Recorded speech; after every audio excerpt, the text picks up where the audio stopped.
Imagine you gave everything you had to raise your daughter and make her successful. Then, years later, you see her on the street, homeless. It wasn't an accident. It was her revenge. But she had no idea you had an ace up your sleeve, one that would not only take her down, but also everyone who ever laughed at you.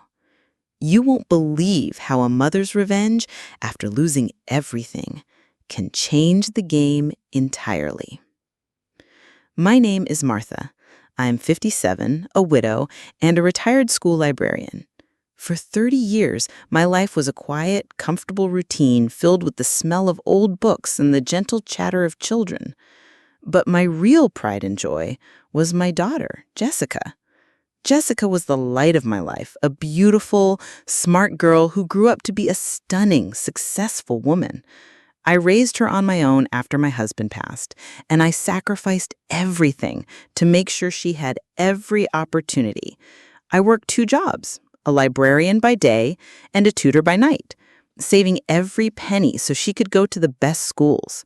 I bought her the most beautiful prom dresses, the kind I never had, and I celebrated every small victory as if it were a national holiday. I was the mother who showed up to every school play, every field hockey game, cheering from the sidelines with a ridiculous amount of enthusiasm. I remember her graduation day from Harvard Law like it was yesterday. The cap, the gown, the beaming smile. I felt a pride so intense it was a physical ache in my chest. I thought to myself, this is it, Martha. All the hard work was worth it. She's going to change the world. My world, however, was about to change in a way I could never have imagined. It all started with an act of kindness, a small gesture that I've since come to see as a cosmic joke. I was at the grocery store, doing my weekly shop. As I was heading to my car, I saw a young man fumbling with his groceries, his bag split open on the asphalt. Apples and oranges were rolling everywhere, and a carton of milk had burst open, creating a milky puddle. He was probably in his late 20s with a tired look in his eyes that I recognized instantly. The same look I had when I was working those 2 jobs, just trying to make ends meet. My heart went out to him. Without a second thought, I set my bags down and knelt to help him. "Oh dear," I said, a soft, sympathetic tone in my voice. "Let's get this all picked up for you." He looked at me, bewildered, as if no one had ever helped him before. "You don't have to do that, ma'am," he mumbled, his cheeks flushing. "Nonsense," I replied, grabbing a few more apples and a half-eaten loaf of bread that had rolled under his car. "We've been there. We've all been there." We spent the next 10 minutes gathering his scattered groceries, and I even went back into the store to buy him a new carton of milk and a bag for his things. He thanked me profusely, a mix of gratitude and embarrassment on his face. I waved him off with a smile. Just pay it forward someday. That's all. I drove home feeling a warm glow inside. It was a simple act, but it felt good to do something for someone else, especially with all the turmoil and ugliness in the world lately. I pulled into the driveway, got my bags out of the car, and opened the front door to a silence that was more jarring than any noise. The house felt empty, and a small knot of loneliness tightened in my stomach. I went inside and called out, "Jessica, are you here?" There was no answer. I knew she was supposed to come over for dinner. We had plans to go through some old photo albums from her childhood. We hadn't done that in years, and I was excited about it. I went to the kitchen and started to put away my groceries, my mind already on the delicious pot roast I had planned. I checked my phone. No calls, no texts. I tried to call her, but it went straight to voicemail. That was odd. Jessica was always glued to her phone, especially when it came to me. She was usually so responsive, so careful not to make me worry. My heart started to beat a little faster. I tried calling her again. Voicemail. A jolt of panic went through me. I called her husband, Mark. He answered on the second ring, his voice sounding rushed. "Hey, Martha," he said, and I could hear the background noise of what sounded like a busy restaurant. "Martha, hi," I said, trying to keep my voice steady. "Is Jessica with you? I was expecting her for dinner." There was a long pause, filled with the clinking of glasses and muffled conversation. "Oh, yeah, Martha, about that," he said, and my stomach dropped.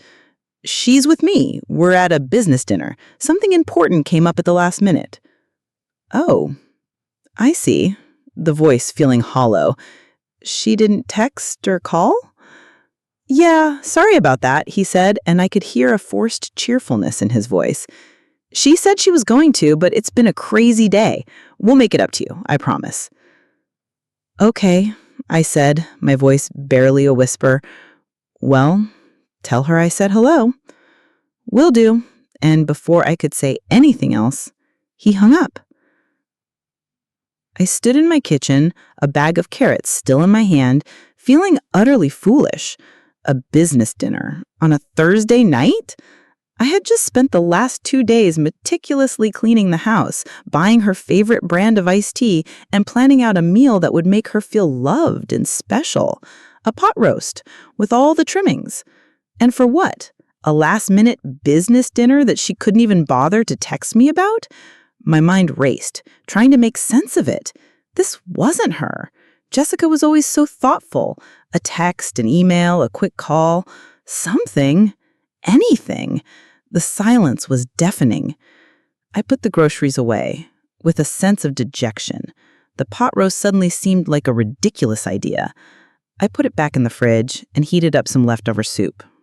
As I sat at my kitchen table, eating alone, I couldn't shake the feeling that something was wrong. It wasn't just the missed dinner. It was the way Mark had sounded, the rush in his voice, the way he had hung up so quickly.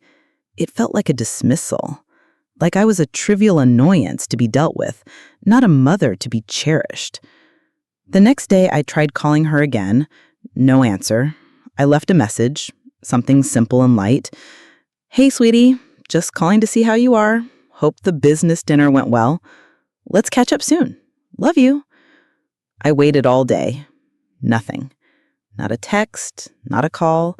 The silence was a physical weight on my chest. I tried to distract myself. I went to the library and organized some new books. I gardened in the backyard, but with every passing hour, the knot in my stomach tightened. I started to wonder if something was wrong, if she was in some kind of trouble. The maternal instinct to worry, a feeling that never truly goes away, was kicking into overdrive. I decided to give her a couple of days of space. Maybe she was just busy. Maybe I was overthinking. But then the phone rang, and it was a number I didn't recognize. My heart leapt, thinking it was her, but it was a social worker, a woman named Linda from the city's senior services. "Hello, Mrs. Daniels," she said, her voice professional and guarded. "My name is Linda Johnson. I am a social worker. I was given your number by a colleague." "Yes," I said, a wave of confusion washing over me. "I'm calling about your daughter, Jessica Daniels. I am afraid I have some difficult news to share with you. There's been an issue with her finances, and it has come to our attention that she has been using some of your accounts without your permission." I felt the blood drain from my face. My savings account? My retirement fund? The money I had worked for my entire life? "What? No, that can't be right," I stammered, my voice trembling. "That's impossible. Jessica wouldn't do that. You must have the wrong person." "I'm afraid the information is correct, Mrs. Daniels," she said, her voice softening, but not by much.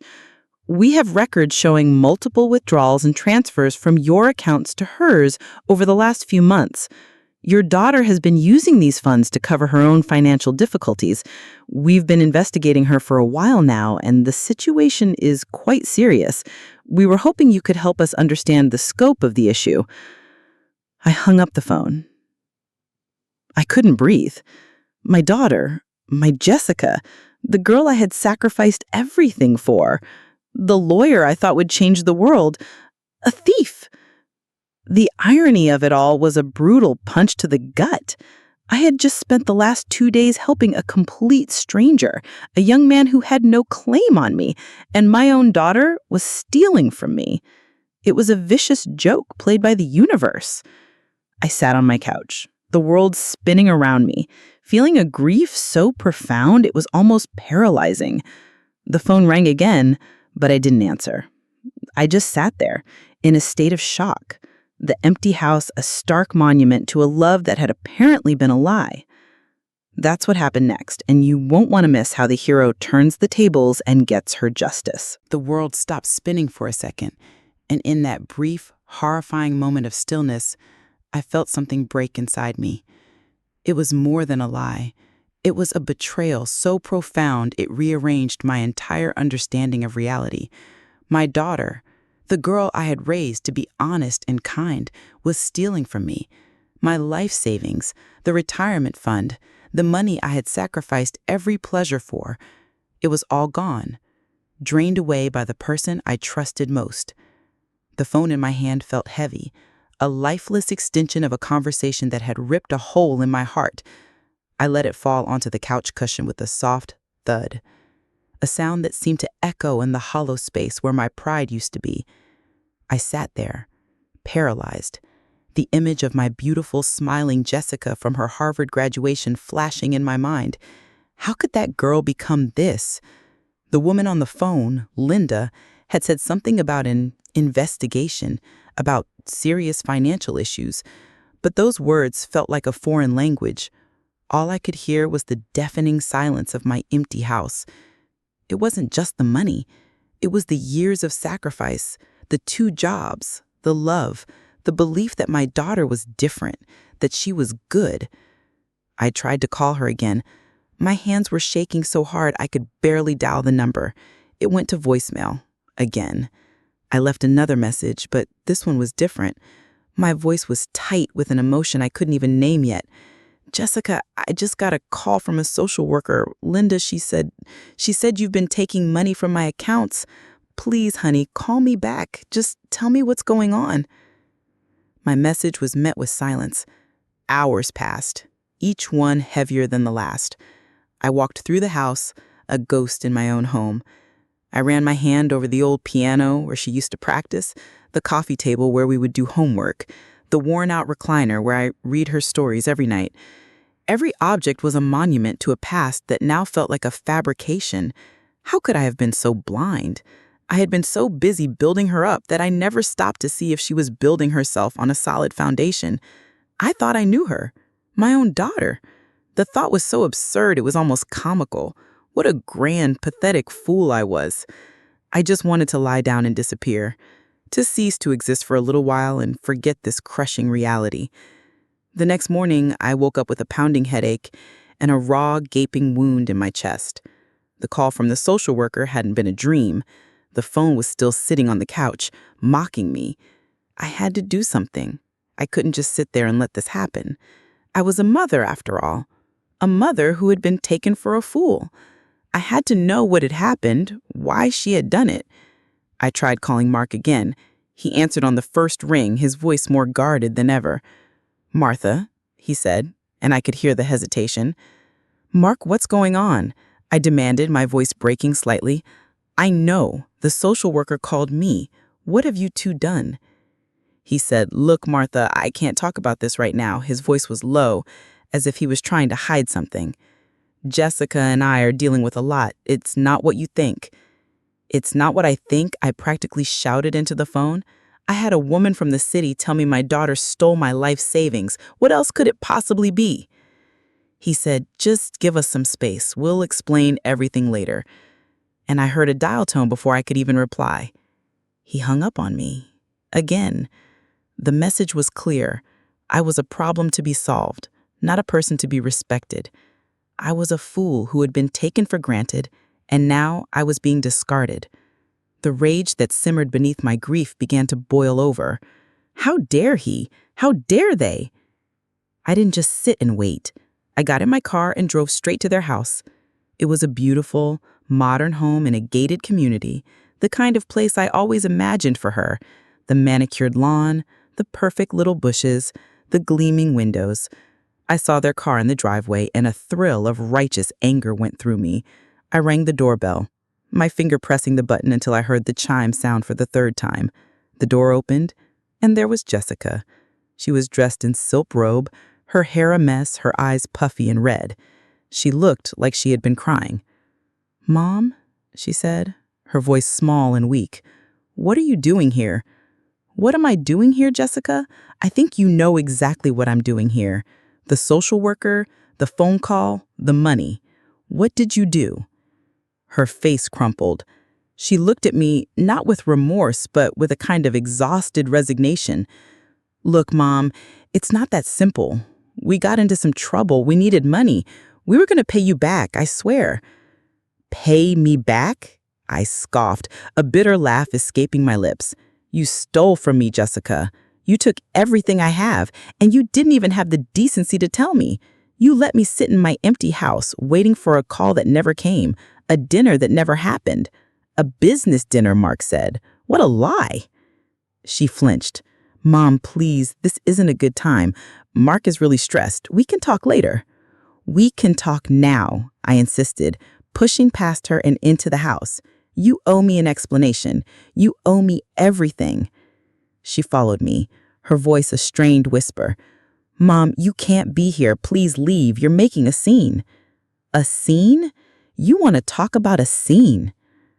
I turned to face her, the anger in my voice rising. "You've stolen my life. You've taken my retirement, my peace of mind, my trust in you. This isn't a scene, Jessica. This is a wake-up call. For you and for me. What did you do with the money?" She looked at me, her face pale, her eyes darting around the room as if looking for an escape. "It's gone, Mom. It's all gone. We had to pay off some debts. It's a long story." I was stunned, not by the fact that the money was gone, but by the casual way she said it. No apology, no tears of regret, just a cold, hard, "It's gone." The rage that had been building inside me finally exploded. I pointed to a huge flat-screen TV on the wall, to the expensive furniture, to the designer bags on a chair. "You paid off debts with my money and you're living like this? You're living in a mansion and you left your own mother with nothing?" The sound of my own voice was harsh and unfamiliar. I was a stranger to myself. The kind, gentle librarian had been replaced by a woman consumed by fury and heartbreak. And in that moment, I knew I couldn't trust them anymore. Their excuses, their promises, it was all just a performance. It was a vicious, soul-crushing moment of clarity. My daughter was not who I thought she was. The person I had helped to build a life, to chase her dreams, was a total stranger. She had become someone who had no regard for the person who had sacrificed everything for her. I stood there, looking at her, and at the opulence around me, realizing with chilling certainty that my kindness had not just been taken for granted, but had been used as a tool to drain me dry. It was in that moment, as I stared at her, a stranger in her own home, that I knew I had to get away. I had to think. I had to decide what to do. My heart was pounding and my mind was racing, trying to figure out how to navigate this new, terrifying reality. My daughter had not just betrayed me, she had left me with nothing, and I had to figure out what to do. How could I even begin to deal with this? This is just the beginning of the storm. Will I find a way to get justice? Or will I be left with nothing? This is the point of no return, and the answer to that question will shock you. I left the house in a daze, the roar of blood in my ears drowning out the sound of the front door clicking shut behind me. The cool air hit my face, a stark contrast to the heat of the rage that still burned inside me. I got back in my car and just started driving, with no destination in mind. All I could see was Jessica's face, pale and emotionless, as she told me the money was all gone.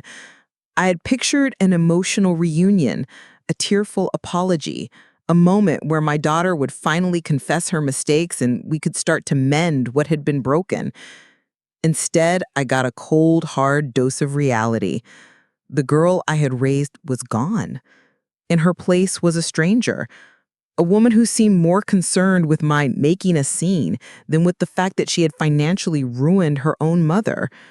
The injustice of it all was a physical pain, a sharp, twisting knot in my gut. I drove for hours, the suburban landscape blurring into a monotonous stream of houses and trees. My mind was a chaotic whirlwind of thoughts. How could she? Why would she? I kept replaying her words, her lack of remorse, the way she had looked at me as if I was the problem. It was the most heartbreaking moment of my life, a betrayal on a scale I never knew was possible. I had sacrificed everything for her, and she had repaid me by taking the very foundation of my life. My retirement, my home, my security, it was all gone. I was 57 years old with nothing but the car I was driving and the clothes on my back. The world, which I had thought I knew so well, had just flipped on its head. I finally pulled into a gas station. I needed to think, to get a handle on what I was going to do next. I sat there in the car, my hands gripping the steering wheel so tightly my knuckles were white. What was I going to do? I had no money, no home. I couldn't go back to her, not after what she had done. And the thought of going to the police was almost more than I could bear. My own daughter. It felt like a public admission of failure. But what other choice did I have? I felt utterly lost, adrift in a sea of despair. I decided to check into a cheap motel for the night. I found one on the outskirts of town, a rundown place with a flickering neon sign and a parking lot full of forgotten cars. The room was small and smelled of stale cigarette smoke, but it was a place to lay my head. I sat on the edge of the bed, and finally, the tears came. They weren't soft, gentle tears. They were the hard, gut-wrenching sobs of a woman who had just had her heart ripped out and stomped on. I cried for the money, for the years of sacrifice, for the lie my life had become. I cried for the little girl who used to call me Mom, and for the woman she had become. I cried until I had no more tears left to shed. The next morning, I woke up with a new, unwelcome feeling. Cold, calculating anger. The grief was still there, a dull ache beneath the surface, but it had been replaced by a fierce resolve. I was not going to be a victim, not anymore. I was going to fight back. My daughter and her husband had taken everything from me, but they hadn't taken my spirit. I was still Martha, the woman who had worked 2 jobs to put her daughter through Harvard, the woman who had built a life from nothing, and I was going to build one again. I spent the morning calling a few friends, all former colleagues from the library. I told them a vague, sanitized version of the truth, that I was having financial trouble and needed a place to stay. One of my oldest friends, Brenda, immediately offered her spare bedroom. She didn't ask for details, for which I was eternally grateful. She just said, "You come on over, honey. We'll figure this out." Her kindness was a balm on the raw wound of my betrayal, a small reminder that there was still good in the world.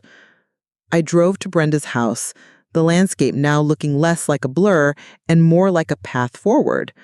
I felt a small flicker of hope, a tiny spark in the vast darkness. I wasn't alone. I had friends. I had people who cared about me. It wasn't the same as having a family. My own flesh and blood had discarded me like a piece of trash, but it was a start.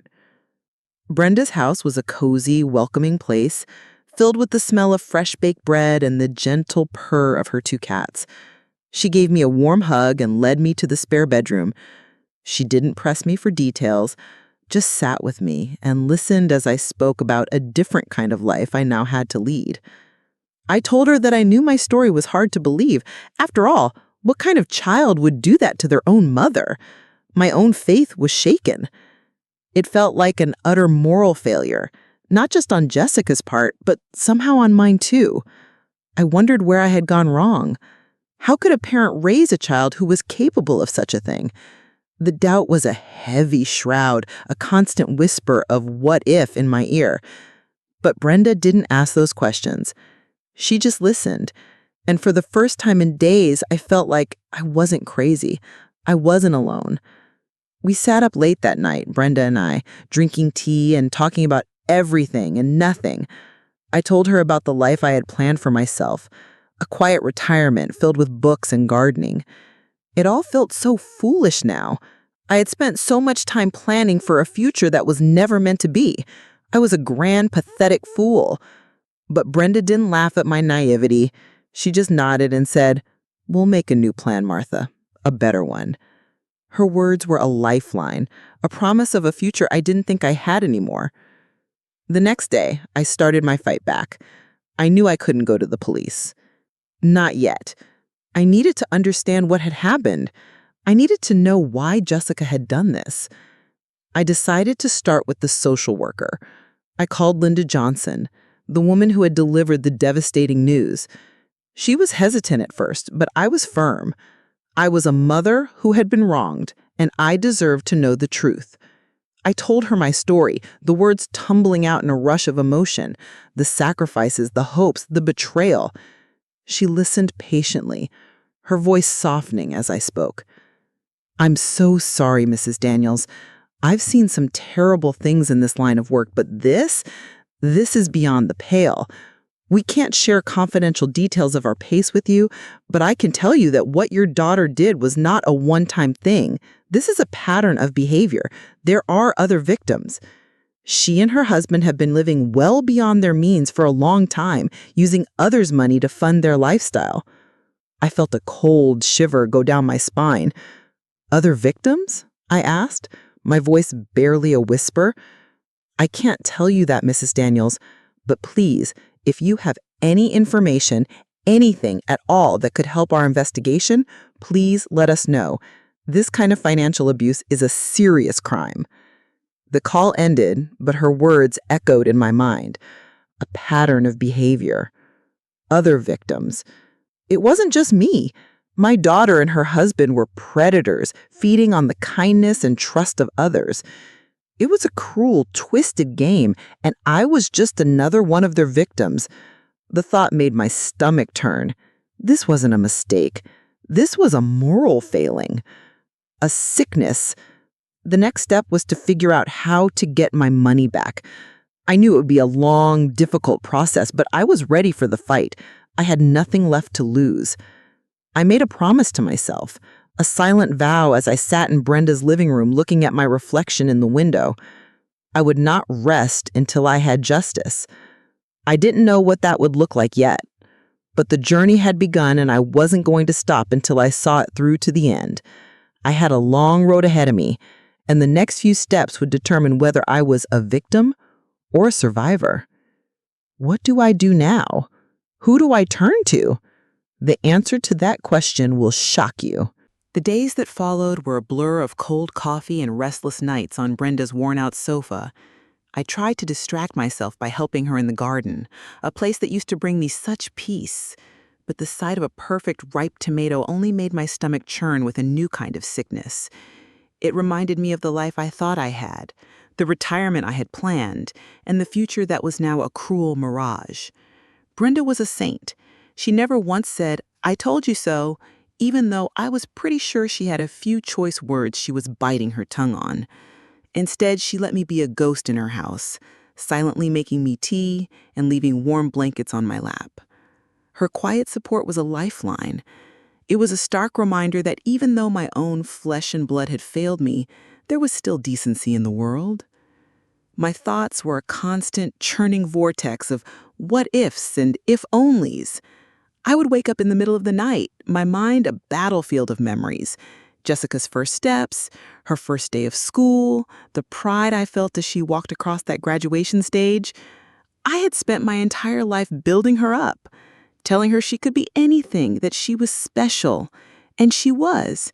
Special enough, it seemed, to drain her own mother dry. I had poured every ounce of my love and resources into her, and she had repaid me with betrayal and indifference. The irony was so bitter it was a physical taste in my mouth. I had just spent a day helping a complete stranger in a parking lot, and that man had shown me more gratitude and respect in 10 minutes than my own daughter had in months. The world was a cruel, twisted joke. I knew I couldn't stay a ghost forever. I had to do something. My first step was to get a clear picture of just how bad the damage was. It was one thing to hear the social worker say, multiple withdrawals. It was another to see it for myself. I went to the bank, my heart pounding in my chest. I sat down with a loan officer who had known me for years. He was a kind man with a gentle face that now looked at me with a mixture of concern and pity. He pulled up my account statements, and as I looked at the screen, I felt the last vestiges of hope drain from me. My savings, my retirement, my emergency fund, all of it was gone. Just a long list of transfers, all of them to Jessica's accounts. The numbers swam before my eyes. My life reduced to a series of transactions. I felt a cold, empty feeling settle over me, a feeling that was worse than the rage. It was the crushing weight of finality. I walked out of the bank in a daze, the bright sunlight hurting my eyes. I felt like a character in a bad B-movie, a pathetic old woman who had just had her life taken from her. The thought of confronting Jessica again, of yelling at her, of begging for my money back, seemed so pointless. The money was gone, and even if she had it, I wasn't sure I could ever trust her again. This wasn't a mistake, it was a character flaw, a moral failing so deep, I wasn't sure it could ever be fixed. My daughter, the girl I had raised to be a pillar of society, was a thief. And in my heart, I knew that she had chosen this. She had chosen to take from me. I made a phone call that I never thought I would have to make. I called a lawyer, a man named Mr. Thompson. He was an old friend of my late husband, a quiet, serious man who had a reputation for being a shark in the courtroom. I told him my story, leaving out the most painful parts. I told him about the stolen money, the betrayal, and the lies. He listened patiently, a grim look on his face. "Martha, this is a terrible situation," he said when I was finished. "I've known you and David for a long time. I know what you gave up for that girl. I'll take the case. But I need you to be prepared. This is going to be a long, difficult fight, and it's going to get ugly." "I know," I said, my voice hard with a newfound resolve. "I'm ready for it. I have nothing left to lose." He nodded, and for the first time in a long time, I felt a flicker of hope. I wasn't alone. I had a shark on my side. I had a friend who believed in me. I had a small but determined group of people who would help me get through this. The next few weeks were a painful education in the world of law. Mr. Thompson and I met several times, going over bank statements, creating a timeline, and building a case against my own daughter. It was soul-crushing work. Every document was a painful reminder of what she had done, and every piece of evidence was a nail in the coffin of our relationship. I would sit in his office looking at the piles of paper and wonder what had gone wrong. Was it something I had done? Was I too lenient, too generous? Had I spoiled her? My mind was a constant loop of doubt and self-recrimination. But then I would think about Jessica's face, the cold, vacant look in her eyes as she told me the money was all gone, and my resolve would harden. This wasn't about a mistake. It was about a choice. She had made a choice to hurt me, to take from me. And I was going to make a choice too, a choice to fight back. I had no idea what was coming. I had no idea how ugly this was going to get or what I would have to give up in order to get justice. But I knew one thing for sure. I was no longer a victim. I was a fighter, and my daughter was about to find out exactly what that meant. This is just the beginning of the legal battle. What will I discover next about my daughter's secret life? The legal battle became my new full-time job. I met with Mr. Thompson nearly every day, poring over documents, bank statements, and credit reports. It was a humiliating process, watching my life's work dissected and laid bare in a sterile, impersonal office. Every transaction was a fresh wound, a reminder of Jessica's betrayal. Mr. Thompson was a shark, just as his reputation suggested. He was relentless, a man on a mission to right a wrong. I, on the other hand, was a mess of conflicting emotions. One minute, I was a warrior, ready to do whatever it took to get justice. The next, I was a heartbroken mother, wondering how I could have raised a child capable of such a thing. Our investigation led us to a disturbing discovery. It turned out that Jessica and Mark's financial issues were far more severe than I could have imagined. They had a mountain of debt, a result of living a life they couldn't afford. The fancy house, the luxury cars, the designer clothes, it was all a facade, a house of cards built on other people's money, my money. The realization was a gut punch. They hadn't just used my savings to pay off a few debts. They had used it to fuel a lavish, unsustainable lifestyle. It was a brutal, sickening irony. I had sacrificed my own life to give them a good one, and they had repaid me by taking what little I had left. Mr. Thompson discovered a series of complex shell corporations, all registered under Mark's name. He explained that this was a common tactic for people who were trying to hide money and assets. It was all a convoluted, sophisticated web of lies, and my daughter and her husband were at the center of it all. It was hard to reconcile this information with the girl I had raised. The sweet, innocent girl who used to read books with me on the couch was now part of a complex financial fraud. The thought made my stomach churn. The legal process was slow and frustrating. Mr. Thompson and I filed a lawsuit against Jessica and Mark, a formal accusation of financial fraud and emotional abuse. It was a gut-wrenching moment for me. I was officially suing my own daughter. The court documents, with their harsh legal language, made it all too real. I was no longer a mother seeking to understand her child. I was a plaintiff, and my daughter was the defendant. It was a cold, hard truth that I was struggling to accept. Jessica and Mark responded to the lawsuit with a series of dismissive and condescending emails, all sent through their lawyer.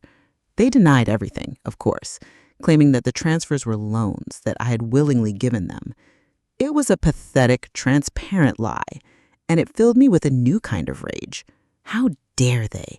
How dare they try to gaslight me, to pretend that I had given them permission to steal from me? It was an insult to my intelligence, and it hardened my resolve. I was no longer just fighting for my money. I was fighting for my dignity. The next few weeks were a relentless cycle of depositions, interrogations, and legal maneuvering. I had to sit in a room and answer a lawyer's cold, impersonal questions about my relationship with my daughter, about my financial history, about the money that was stolen from me. Every question was a painful reminder of what I had lost. I had to relive every moment of betrayal, every lie, every painful conversation. It was a brutal, soul-crushing process, but I knew I had to go through it. I had to get justice. I also had to deal with the social fallout. I had kept the truth from most of my friends, but the lawsuit was a matter of public record. One day, a former colleague called me, her voice filled with a mixture of pity and gossip. She had seen the news about the lawsuit, and she was full of questions. I gave her a curt, impersonal answer, but I could hear the judgment in her voice. The whispers, the gossip, the pity, it was all a part of this painful new reality. I was no longer the kind, gentle librarian. I was the old woman whose daughter had stolen from her.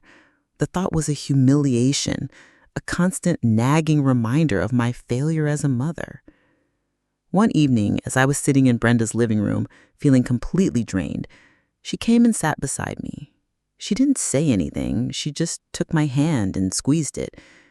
"It's going to be okay, Martha," she said, her voice soft and full of kindness. "You're doing the right thing." Her words were a lifeline, a reminder that I wasn't alone in this. I had friends who believed in me, who saw me for who I was, not for what had happened to me. But the emotional toll of the legal battle was immense. I was filled with a sense of dread. What if they won? What if the judge believed their lies? What if I lost everything? Not just my money, but my dignity. I was terrified. But beneath the fear was a simmering, burning anger. I was not going to let them win. I had to keep fighting, no matter how much it hurt. This is the part of the story where the real battle begins. What kind of new information will emerge about my daughter and her husband's activities? And how will I find the strength to confront them when everything seems to be against me? This is a journey I have to take, and the next step will change everything. The deposition was a brutal affair. I sat across the table from Jessica and Mark, their faces a mask of feigned innocence. Their lawyer, a slick man with a smirk that made my blood boil, started his line of questioning. He tried to paint me as a senile, confused old woman who had forgotten about the loan she supposedly gave her daughter. It was infuriating.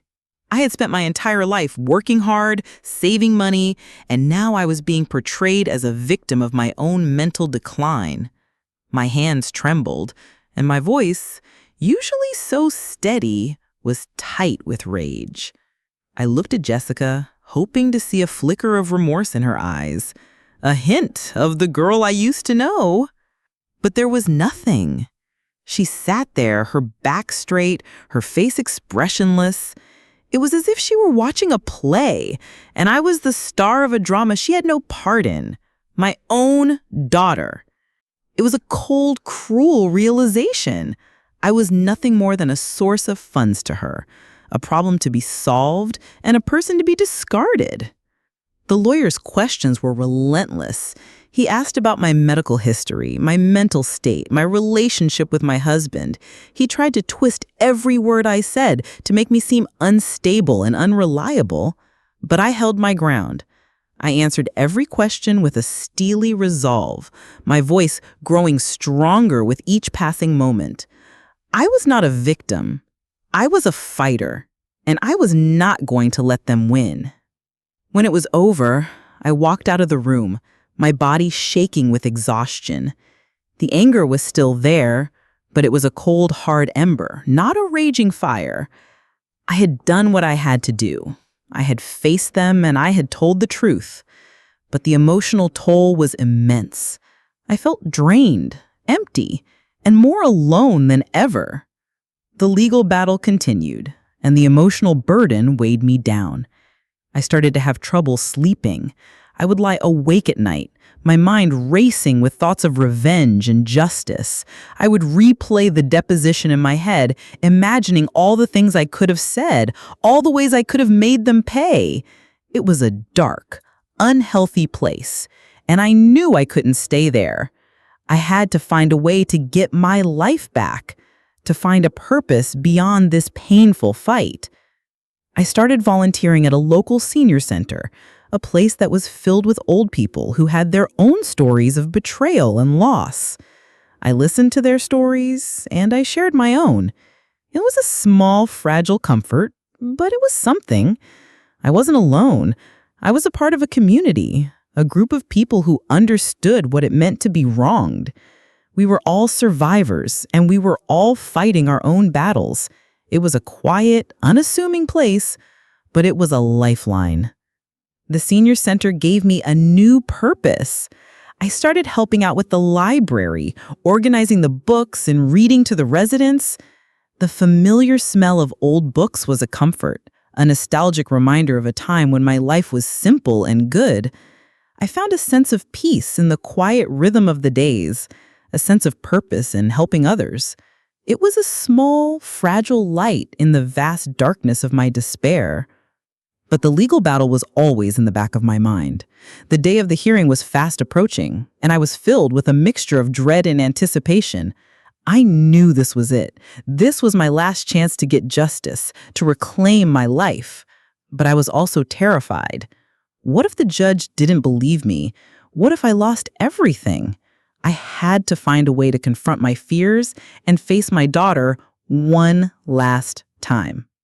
The thought of it all, the pain, the betrayal, the humiliation, was almost more than I could bear. But I knew I couldn't give up. I had to fight, not just for myself, but for every person who had ever been betrayed by someone they loved.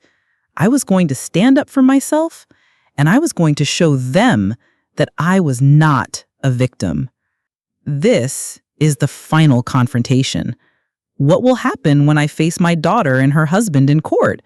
And how will I finally find the courage to get the justice I deserve? The answer to that question will shock you.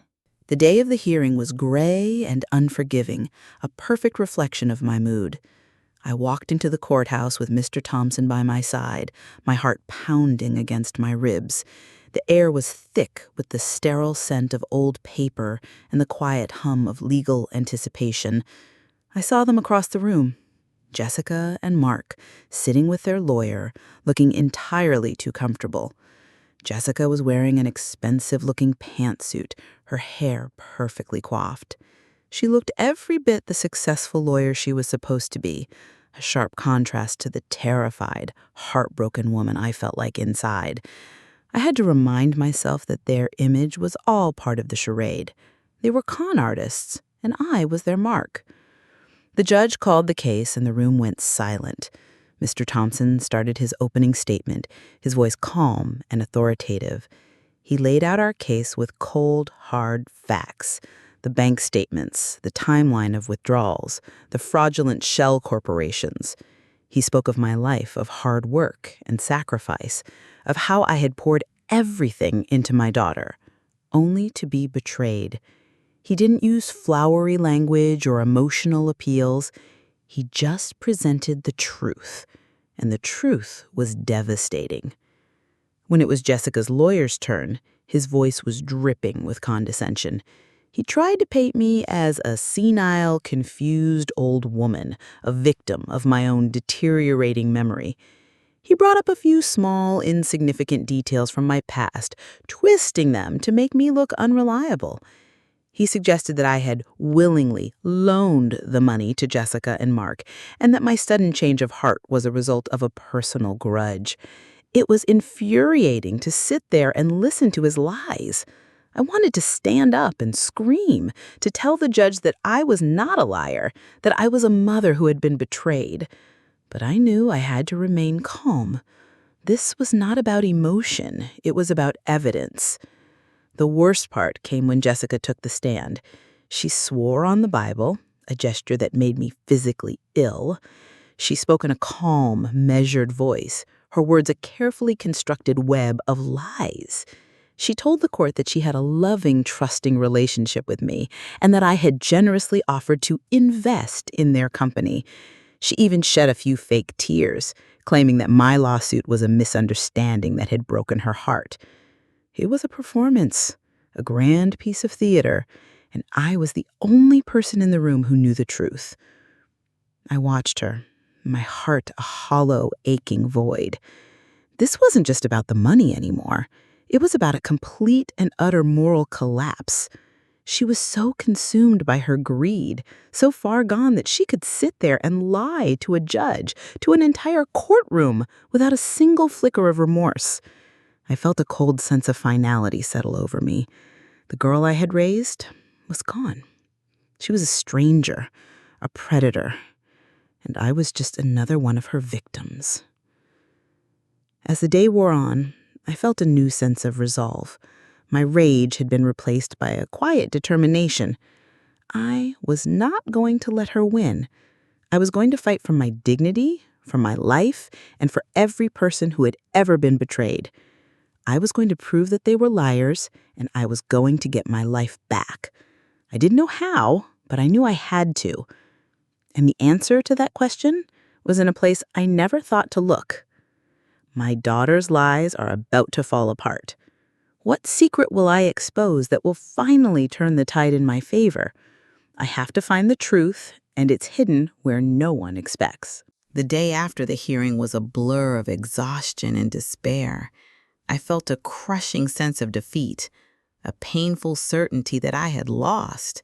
I had faced them, I had told my truth, but their lies were so convincing, so polished, that I was afraid the judge would believe them. I went to the senior center, a place that had become my sanctuary, but even the familiar comfort of the old books and the kind faces of my friends couldn't shake the feeling of dread. I felt like a fraud, a pathetic old woman who had just been taken for a ride. As I was sitting in the library, trying to lose myself in a book, a new face walked in. He was a young man, probably in his late 20s, with a kind face and tired eyes that looked strangely familiar. He walked with a slight limp, and his clothes were clean but well worn. He looked around the room, his eyes scanning the shelves with a look of genuine interest. I felt a pang of sympathy for him.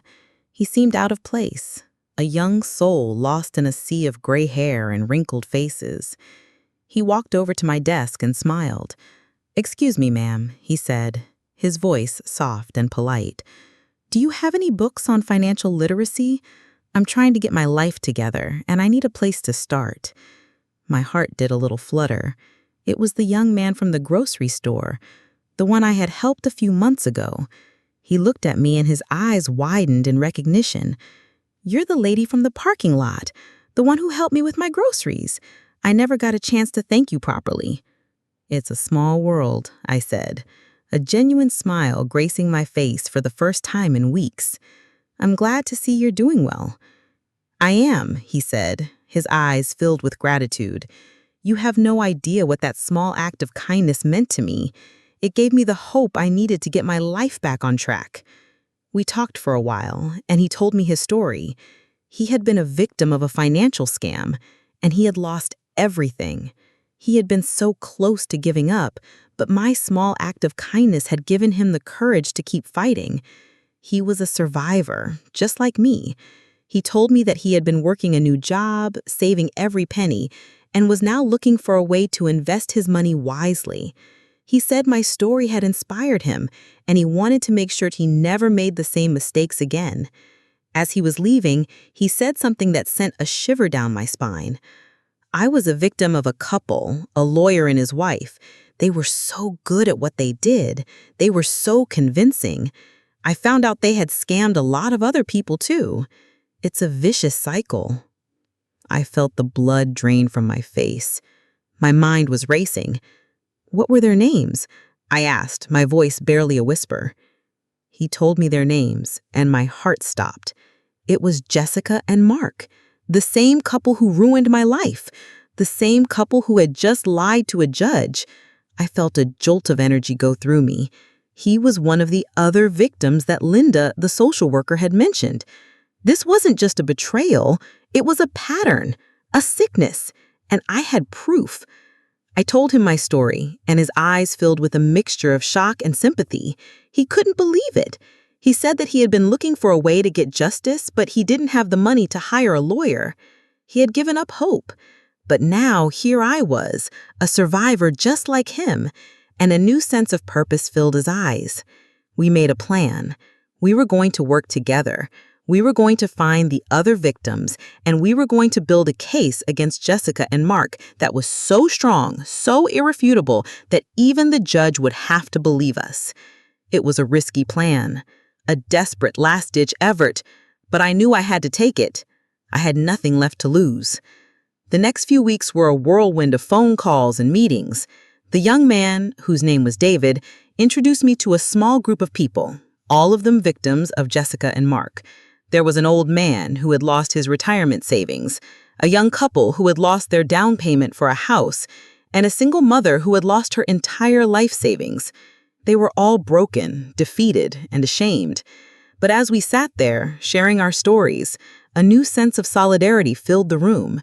We were no longer victims. We were a team. David, who was surprisingly tech-savvy, found a hidden online forum, a dark corner of the internet where victims of Jessica and Mark had been sharing their stories for years. It was a treasure trove of information, a gold mine of evidence. The forum was filled with screenshots of their lies, transcripts of their phone calls, and detailed accounts of their fraudulent schemes. It was a brutal, sickening collection of their crimes, a digital paper trail that would prove their guilt beyond a shadow of a doubt. We printed out all the evidence, a mountain of paper that would surely convince the judge.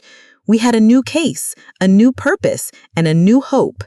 We had gone from a handful of broken victims to a powerful, united force.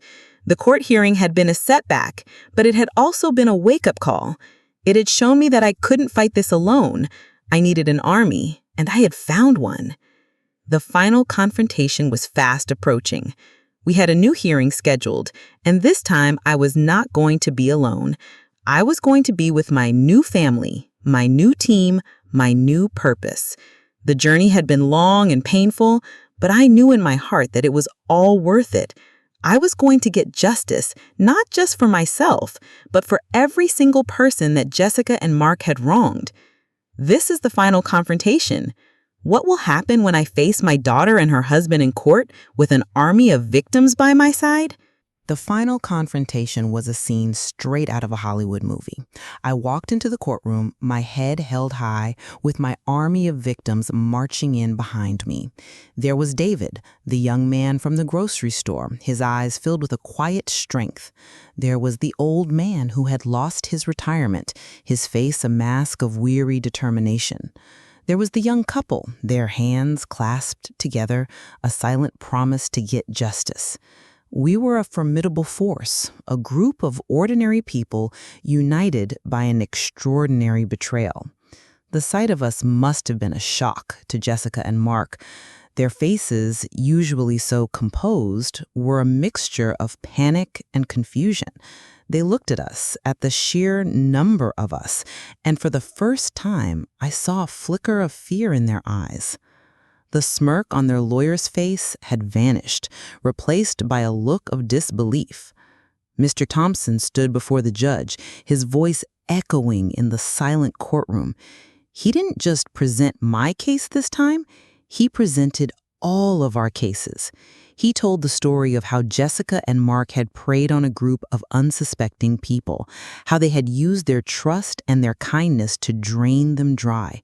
He laid out the evidence. The bank statements, the online forum, the emails, the screenshots. The evidence was irrefutable, a mountain of proof that could not be denied. He spoke of the emotional toll, the sleepless nights, the broken hearts, the lives that had been irrevocably changed.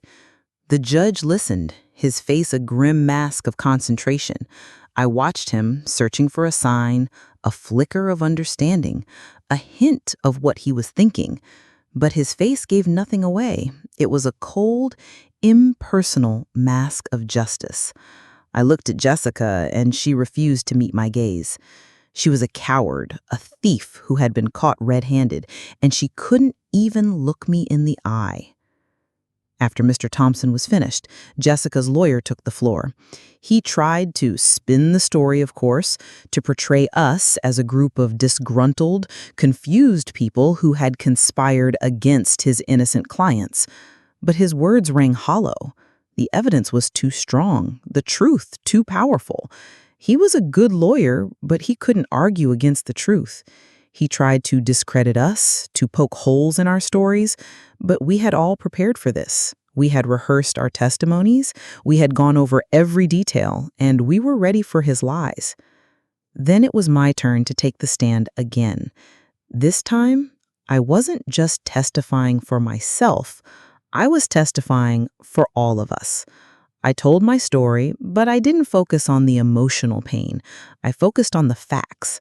I told the judge about how I had sacrificed my entire life for my daughter, how I had trusted her, how she had repaid me with betrayal and lies. I spoke about the money, about the lies, about the cruel, casual way she had treated me. My voice was steady, my words were clear, and I looked her straight in the eye as I spoke. I was not a victim. I was a survivor, and I was going to get justice. After I was finished, David took the stand. He told his story of how they had convinced him to invest his life savings, of how they had disappeared, of how he almost given up hope. He was followed by the old man, the young couple, and the single mother. One by one, we all testified, our voices a chorus of truth, our stories a powerful testament to their lives. We were a force of nature, a quiet, unassuming group of people who had found the courage to stand up to our abusers. The judge called a recess. As the room emptied, Jessica and Mark walked past me, their faces pale and drawn. Mark tried to say something to me, a weak, desperate apology, but I didn't even look at him. My eyes were on Jessica. I looked at her, and for the first time, I saw not the girl I had raised, but the woman she had become.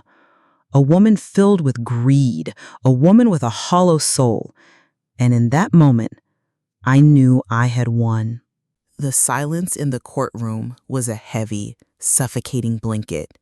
The judge, a man who had seen a lifetime of lies and betrayals, sat motionless, his face unreadable. I looked at the sea of faces around me, the victims who had found the courage to stand up, the lawyers who had fought for them, the court reporter who had diligently documented every word. And then I looked at Jessica and Mark. The masks of confidence had finally fallen. Jessica's face was pale, her eyes wide with the cold, desperate fear. Mark's usual bravado had completely evaporated, replaced by the vacant stare of a cornered animal. They had lost. They knew it, and so did I. The truth, in all its brutal, undeniable power, had finally caught up to them.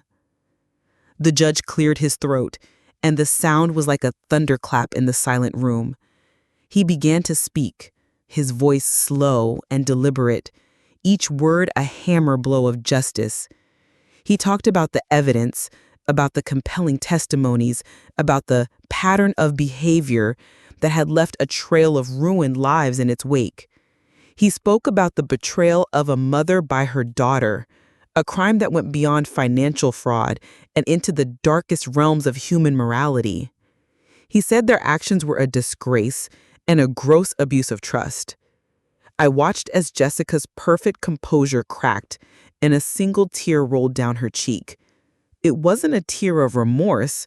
It was a tear of defeat, a raw, ugly admission of her failure. The verdict was swift and devastating. The judge ruled in our favor.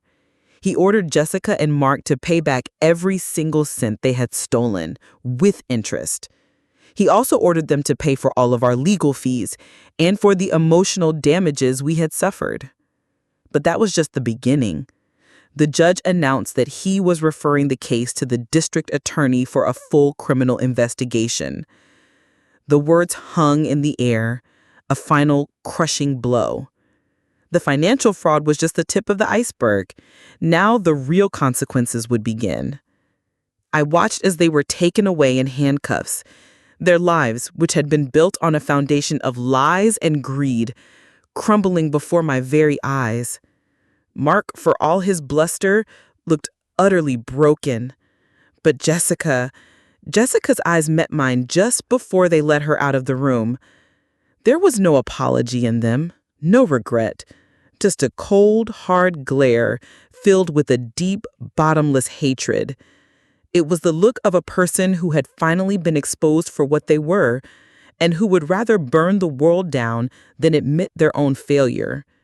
In that moment, I knew I had not just lost a daughter, but had escaped a monster. I walked out of the courtroom, my body shaking with the mixture of relief and exhaustion.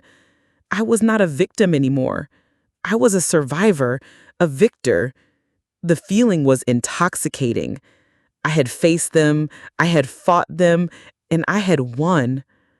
But the victory felt hollow. The money would eventually be returned, and the justice would be served, but the hole in my heart would never fully heal. The little girl who used to call me mom was gone, replaced by a stranger who would rather see me destroyed than admit her own flaws. I stood on the courthouse steps, a wave of emotion washing over me. I had lost everything, but I had also gained so much. I had gained a new family, a group of people who had found a purpose in their shared pain. I had gained a new sense of strength, a newfound courage that would allow me to face whatever came next. The journey had been long and painful, but it had taught me a profound and difficult truth, that a mother's love, no matter how pure, cannot save a child who chooses to be consumed by greed and lies. My story was a cautionary tale, a brutal lesson in the fragility of trust and the power of betrayal. I was finally free. The weight of the secret, the burden of the lie was gone. I was a new woman, a survivor, a fighter. I was no longer defined by my past, but by my future. The road ahead would be long and difficult, but I knew I could walk it. I was not alone. The journey was over, but the story had just begun. I was finally ready to live my life again, and it was going to be on my own terms. The final chapter is over, but a new one begins. What will happen to my new family, and what will the future hold for me? The journey has just begun, and the greatest lesson of all is still to be learned.